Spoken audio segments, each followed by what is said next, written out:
The last city of Dwarka. సముద్రం చాలా భయంకరమైనది. ఎంత అంటే లోపలికి వెళ్ళింది మళ్ళీ తిరిగి బయటికి వస్తారో లేదో అంత భయంకరమైనది. ఇప్పటికి మన సముద్రంలో ఎన్నో ఊర్లు మునిగిపోయాయి. అందులో ఒకటి ద్వారకా.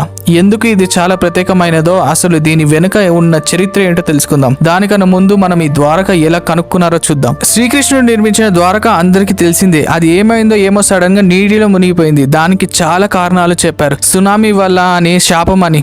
దాని వల్లనే ఆర్కియాలజిస్ట్ ద్వారకా నగరం సునామీ వల్ల మునిగిపోయిందని చెప్పారు. 1970లో మెరైన్ సైంటిస్ట్ ద్వారకా సిటీని అండర్ వాటర్ ఫైండ్ చేశారు. ఆ శాంపిల్స్ కూడా టెస్ట్ చేశారు. ఎలాగో చాలా మంది అనుకున్న విషయం ఏంటంటే అసలు ద్వారకా సిటీ అనేది ఇండియాలో లేదు అని కొట్టిపడేశారు. కానీ అండర్ వాటర్ లో దొరికిన శాంపిల్స్ ఆల్మోస్ట్ పురాణాలలో చెప్పిన ద్వారకాకి ఆల్మోస్ట్ మ్యాచ్ అయ్యాయి. 1963 నుండి 1990 మధ్యలో ఈ ద్వారక గురించి చాలా మంది తెలుసుకోవడానికి ట్రై చేశారు. కానీ ద్వారకని ఫస్ట్ చూసింది ఎస్ఆర్ రావు గారు. 2007లో గవర్నమెంట్ పర్మిషన్ తో archaeologist Alok Tripathi under water లో కొన్ని శిల్పాలు చూశారు. అవి సేమ్ ద్వారకలో ఉండే శిల్పాలు లాగానే ఉన్నాయి. ఒక విష్ణువు రాతి విగ్రహం కూడా దొరికింది. కొన్ని నాణాల పైన మహాభారతం గురించి కూడా ఉన్నాయి. బయటికి వచ్చినవి ఇవి గవర్నమెంట్ ని సాటిస్ఫై చేయలేకపోయింది. అందుకే పెద్దగా ఇంట్రెస్ట్ చూపించలే. 2001లో National Institute of Oceanography students pollution గురించి సర్వే చేస్తుంటే వాళ్ళకి కొన్ని శాంపిల్స్ దొరికాయి. తర్వాత అవి ద్వారకవి అని తెలిసింది. అవి 3500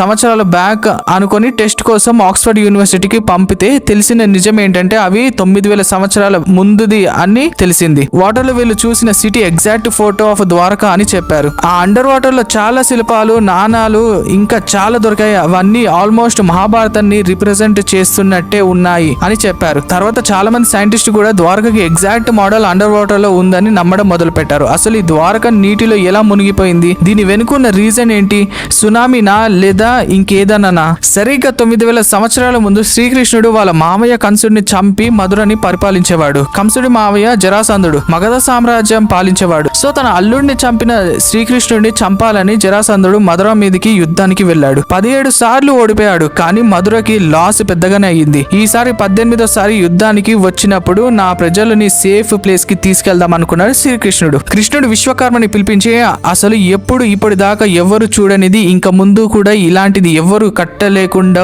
ఉండేలా ఒక నగరం కట్టమన్నాడు. ఇలా కట్టాలంటే సముద్రుడు మనకి నేలనివ్వాలి అని అంటారు. శ్రీకృష్ణుడు సముద్రుడిని ప్రార్థిస్తే వెంటనే సముద్రుడు ఆ సముద్రం మధ్యలో 12 యోజనాల ఒక పెద్ద స్థలాన్ని ఇస్తాడు. విశ్వకర్మ ఆ ల్యాండ్ మీద బంగారు మేడలు వజ్రాలతో ఒక నగరాన్ని కడతాడు. అందుకే ద్వారకని లాస్ట్ సిటీ ఆఫ్ గోల్డ్ అని కూడా అంటారు. ప్రపంచంలో వజ్రాలతో ఉన్న నగరంలో ద్వారక ఒకటి. మొత్తం 18 కోట్లు అడ్వాన్స్ సిస్టమ్ తో అసలు ప్రెసెంట్ ఉన్న టెక్నాలజీకి ఏ మాత్రం తక్కువ కాకుండా కట్టారు. వెంటనే కృష్ణుడు యాదవులను ఆ ద్వారకకు తీసుకొని వెళ్ళిపోయాడు. ద్వారకకు వెళ్ళాలంటే పడవ మీదనే వెళ్ళాలి. ఇంకో పక్కన కురుక్షేత్రం చివరి రోజుల్లో కౌరవులలో దుర్యోధనుడు తప్ప అందరూ చనిపోయారు. అప్పుడు కౌరవులు తల్లైన గాంధారిని పరామర్శించడానికి శ్రీకృష్ణుడు వెళ్ళాడు. కురుక్షేత్రం ఆపాలంటే నీకు ఒక క్షణం చాలు, కానీ ఎందుకు ఆపలేదని గాంధారి అడిగింది. నీ భర్త ధృతరాష్ట్రుడు తన పూర్వజన్మలో ఒక హంస ఇంకా తన 100 మంది పిల్లల్ని చంపేశాడు. అందుకే తన 100 పిల్లలు తన బ్రతికి ఉండగానే చనిపోయారు. ఆయన తప్పు చేశాడు సరే, నేను ఎప్పుడు తప్పు చేయలేదు, నన్ను ఎందుకు ఇంత బాధ పెడుతున్నావు అని అడిగింది. అందుకే నేను పడిన బాధ నువ్వు కూడా పడాలి, నువ్వు బ్రతికుండగానే నీ పిల్లలు చనిపోవాలి, నీ ద్వారక నాశనం అయిపోవాలి అని శపించింది.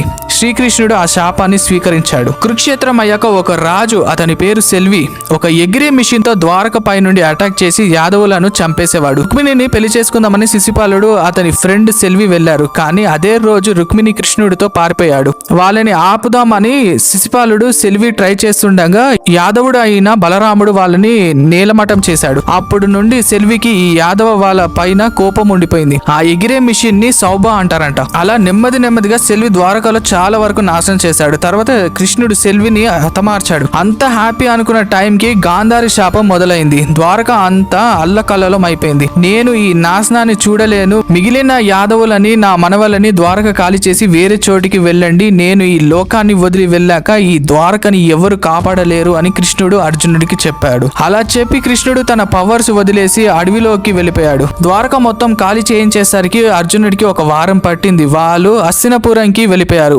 ఒకరోజు కృష్ణుడు ధ్యానంలో ఉండగా ఒక వేటగాడు జింకకు వేయాల్సిన బాణం పొరపాటుగా కృష్ణుడి బొటనవేలుకి తగులుతుంది. అతను ఎవరో కాదు, పూర్వ జన్మలో వాలి. రామాయణంలో సుగ్రీవుడికి వాలికి యుద్ధం జరుగుతున్నప్పుడు రాముడు చెట్ల మధ్యలో నుండి బాణం వేసి వాలిని చంపేస్తాడు. శ్రీరాముడు విష్ణువు 7వ అవతారం కాబట్టి ఆ జన్మలో చేసిన పనికి 8వ అవతారం కృష్ణుడికి వాలి వేటగాడిలా పుట్టి కృష్ణుడి చావుకి కారణమయ్యాడు. ఇప్పుడు మీకు అర్థమైంది అనుకుంటా. రామాయణం మహాభారతం కన్నా ముందు జరిగింది. కృష్ణుడు చనిపోయగానే సముద్రుడు ఒక సునామీలో పొంగి ద్వారకాని మింగేశాడు. అది అర్జునుడు చూసి యాదవులు ఇంకా అక్కడ ఉండడానికి అర్హులు కారు, ద్వారకా అనేది ఇక ముందు చరిత్రలో ఒక పేరుగానే లేదా జనాల గుండెల్లో ఒక భావంగా మిగిలిపోతుందని అర్జునుడు చెప్పాడు. నిజానికి మొత్తం ఇండియాలో ద్వారకా ఒక పవిత్ర నగరం. ఈ ప్రపంచంలో భగవంతుడు అనేది ఒక పెద్ద సబ్జెక్ట్. ఎంత తవ్వితే అంత మొదటికి వస్తాం. అసలు మన ప్రపంచంలో జరిగే కొన్ని దేవుడు తాలూకా మిస్టరీస్ వింటే మనకే చాలా ఆశ్చర్యంగా అనిపిస్తాయి. అందులో ఈ ద్వారక ఒకటి. నేను చెప్పిన కథ పురాణాల్లో రాసి ఉంది. అది నమ్మడం నమ్మకపోవడం మీ ఇష్టం.